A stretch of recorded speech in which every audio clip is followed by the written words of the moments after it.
বন্ধুরা, আমি আমার বড় লেবু গাছ, মাদার গাছে, লেবু গাছে আমি যে গুটি কলম বেঁধেছিলাম, সেই গুটি কলম আমি বাঁধার পরে আমার যে চারা হয়েছিল, দেখো আমি সেই চারাগুলো একদিন বসাচ্ছিলাম, কিন্তু খুব জোর বৃষ্টি নেমে গেছিল, আমি তোমাদেরকে ভিডিওটা ঠিক মতন দিতে পারিনি। তো দেখো সেই গাছগুলো বসিয়েছিলাম যেগুলো, দেখো সব কটা গাছই কিন্তু আমার বেঁচে গেছে এবং লেবুগুলো বড় বড় হচ্ছে দেখছি, দেখো কত সুন্দর লেবুগুলো হয়েছে। তো এই গাছে, লেবু গাছ যখন আমি বসিয়েছিলাম, বসানোর ভিডিওতে তোমরা একজন বন্ধু, রিম্পা রিম্পা ঘোষ, সে জানতে চেয়েছিল, দিদিভাই তুমি লেবু গাছে কি কি খাবার দিয়েছিলে।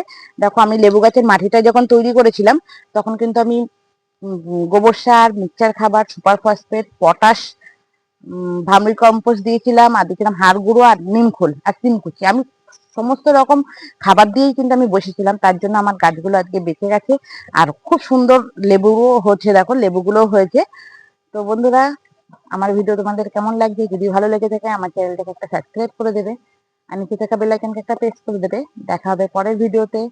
আর ভালো লাগলে অবশ্যই কমেন্ট করতে ভুলো না কিন্তু।